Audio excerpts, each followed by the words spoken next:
कांग्रेस नेता विजय वडेट्टीवार ने नागपुर में भाजपा और महाराष्ट्र सरकार पर हमला बोला।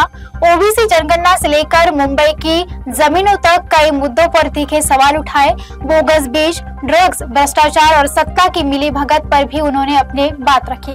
आम्ही धारावीच्या पुनर्वसनासाठी दिले, पण हे अत्यंत चुकीचा आणि खोटारडेपणा आहे। ही जागा दिली त्याला टावर उभे करायसाठी, रिअल इस्टेटचे टावर उभे करायसाठी। काय कुर्ल्याच्या डेअरीच्या त्या प्राइम लोकेशनच्या जागेवर 21 एकर जागेवर ज्याची किंमतच आता मुळात 25,000 कोटी रुपये आहे, या जागेवर तिथे जाऊन त्या धारावीच्या लोकांचे घर बांधणार आहेत। कुणाला मूर्ख बनवताय आणि कुणाला मूर्ख बनवून लोकांची दिशाभूल करताय।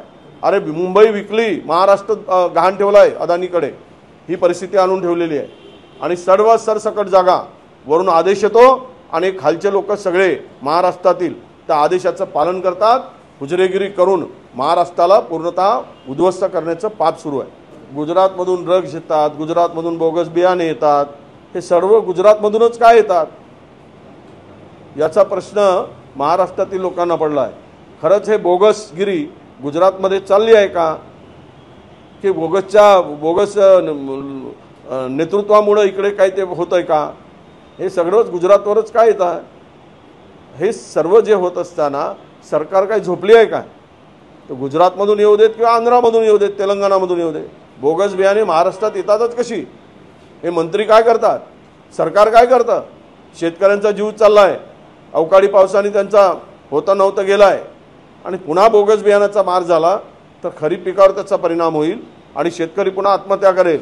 अरे हे आत्महत्या काय, यांना लाजही वाटत नाही। शेतकरी मेला काय गेला काय, यांचा रोजचा मीटर जोरात सुरू आहे। 15% दर गेलाय, आता 10%, 5% होते, 7% झाले, 10% झालेत, आता 15%। काही डिपार्टमेंट तर 20% मंत्री मागत आहे। आता हे सगळं लुटून साफ करून ठेवतील, कळेल येणारे दिवस। सत्तेचा माज, सत्तेची मस्ती जी आहे ती जे दाखवत आहेत ते दिसणार आहे। काँग्रेसची असं आहे की सोबत येतील तर सोबत, नाही तर आम्ही स्वतंत्र, आम्ही प्रयत्न करू आघाडीसाठी, नाही झाले तर आपल्याला स्वतंत्र लढावंच लागेल। निवडणुका कुठलाही राजकीय पक्ष सोबत आले नाही आले म्हणून काय थांबत नाही। त्यामुळे आता एकीकडे तुम्ही पाहिलंय भारतीय जनता पक्ष आघाडीची भाषा सांगते आणि बैठकीमध्ये सांगतो तुमची तयारी करा। हे आघाडीचं आम्ही बोलावंच लागतं, पण आघाडी होणार की नाही हे आत्ता काही नक्की सांगता येणार नाही। अशा प्रकारची डुप्लिकेट भाषा म्हणजे त्याला असं करून कार्यकर्त्यांना खुश करण्याचं काम सुरू आहे। त्यामुळे या स्थानिक स्वराज्य संस्थांच्या निवडणुकामध्ये आम्ही स्थानिक लेवलवर जो काय निर्णय घ्यायचा आहे तिथली परिस्थिती पाहून ते स्थानिक कार्यकर्त्यांना, नेत्यांना विचारू आणि त्या ठिकाणी तो निर्णय घेऊ।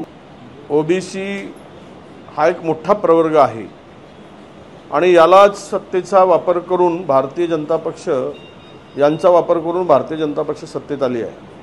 परंतु पूर्णतः या समाजाकडे, ओबीसी समाजाकडे, या प्रवर्गाकडे पूर्णतः दुर्लक्ष आहे। अनेक उदाहरणं त्या ठिकाणी देता येतील। केवळ काहीतरी धातूर मातूर दाखवायचं आणि मतं घ्यायची आणि त्यांचा वापर करायचा, ही मुळात कल्पना जनगणनेची राहुलजी गांधी यांनी गेल्या 4-5 वर्षापासून सातत्यानं जिनकी संख्या बारी उसकी उतनी हिस्सेदारी हे घोषवाक्य घेऊन की जातनिहाय कास्टवाईज जनगणना झाली पाहिजे हा नारा देणारे कोण होते तर राहुलजी गांधी होते। त्यांच्या मागणीचं खरं हे यश आहे। घाबरून सरकारने ही जनगणनेची घोषणा केली आणि स्वतःची पाठ थोपटून घेतली। मुळात विषय असा येतो की जर तुम्हाला ही कास्टवाईज जनगणना करायची आहे तर 27ची वाट कशाला बघायची?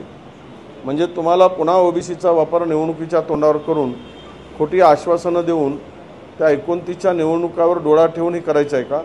की काही खरंच ओबीसी समाजासाठी, ओबीसी प्रवर्गाला काही द्यायचं आहे, त्यांची जर भावना शुद्ध असती तर आत्ता त्यांनी घोषणा केल्याप्रमाणे या वर्षातच 25 मध्येच या संपूर्ण 26 मध्ये कास्टवाईज हे सेन्सस झाला असता। थोडी लाज वाटायला पाहिजे बोलणाऱ्याला, शरम वाटायला पाहिजे। गृहमंत्री कधी शिफारस करत नाही, ते जिल्हाधिकारी आणि एसपीची त्याला शिफारस लागते कुठलाही परवानगी देताना। म्हणजे आपलं पाप झाकण्यासाठी, आपला पाप लपवण्यासाठी कोणाचं तरी नाव घेऊन त्यांना बदनाम करायचा आणि त्यांचं नाव पुढे आणायचा, असले धंदे करू नका म्हणून आमचा ज्यांनी दिला असेल त्यावेळी गृहमंत्री कोण होते? हे तर राज्यमंत्री होते. काही आणि ह्याचा संबंध येत नाही. आम्ही परवाने घेतो, काय आम्हाला माझ्या फॅमिलीचा परवाना आहे, शस्त्र परवाना, तर आम्हाला काही होम मिनिस्टरचा फोन लागतो काय? तपासतात त्यांच्या मागे गुन्हे आहेत की नाही. त्यांनी दुसऱ्या ठिकाणी आपला ॲड्रेस दाखवला चुकीच्या ठिकाणी, त्या पोलीस स्टेशनच्या आवारामध्ये तिथे गुन्हे दाखल नव्हते, जिथे होते तिथून चौकशी झाली नाही. आणि अशा प्रकारचे बिनबोबाट आरोप करणं हे आपला पाप लपवण्यासाठी केलेले हे आरोप आहेत असं माझं मत आहे.